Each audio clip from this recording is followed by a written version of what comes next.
اسی وجہ سے مفسرین نے یہ فرمایا، بعض مفسرین نے، خاص طور پر امام راضی رحمۃ اللہ علیہ فرماتے ہیں کہ یہ جو لوگوں میں نسب نامے مشہور ہیں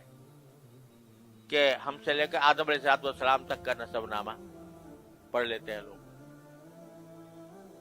خود رسول کریم صلی اللہ علیہ وسلم کا نسب نامہ پہنچا دیتے ہیں آدم علیہ السلام تک، تو وہ فرماتے ہیں کہ اس آیت سے ان کی تغلیظ ہوتی ہے، تردید ہوتی ہے، کیونکہ اگر آدم علیہ السلام تک پورا نسب نامہ محفوظ ہے تو اس کے معنی یہ کہ سارے جتنے بھی بیچ میں آئے آدم علیہ السلام کے بعد، اور یہ قوم نوح، قوم عاد، قوم سمود کے بعد، وہ سب تاریخ نے محفوظ کر لیے۔ اللہ تعالیٰ کہہ رہا ہے کوئی نہیں جانتا ان کو سوائے اللہ کے،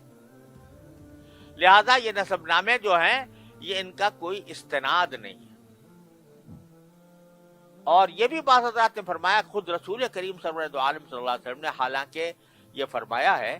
کہ تعلموا من انسابکم ما تصلون به ارحامکم، کہ تم اپنے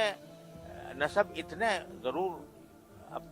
اپنے علم میں لایا کرو کہ جس کے ذریعے تم لوگوں کے ساتھ صلہ رحمی کر سکو، لیکن سرکار دو عالم صلی اللہ علیہ وسلم نے اپنا نسب جو خود بیان فرمایا وہ معد ابن عدنان سے آگے نہیں بڑھا۔ اس کے بعد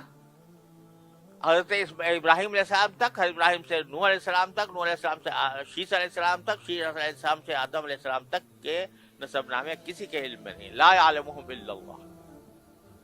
لہذا ان نسب ناموں پر کوئی بھروسہ نہیں کیا جا سکتا۔ خود اللہ تعالیٰ فرماتا ہے کہ جو اس کے بعد آئے ہیں، عاد و سمود کے بعد آئے، اور ان کو اللہ کے سوا کوئی نہیں جانتا، تو اگر نسب نامہ محفوظ ہے تو پھر مطلب یہ کہ جانتے ہیں سب، تو معلوم ہوا کہ نسب نامے جو ہیں یہ کوئی قابل اعتماد نہیں ہے۔ نہ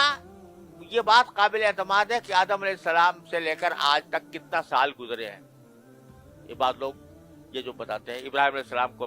5000 سال ہو گئے اور فلاں کو 10,000 سال ہو گئے، یہ کوئی بھی بات یقین سے نہیں کہی جا سکتی، اللہ کے سوا کسی کو پتہ نہیں کتنا آدم علیہ السلام جب پیدا ہوئے تھے اس وقت سے لے کر آج تک کتنی مدت گزری ہے، کتنا زمانہ گزرا ہے، کوئی شخص یقینی طور پر نہیں بتا سکتا۔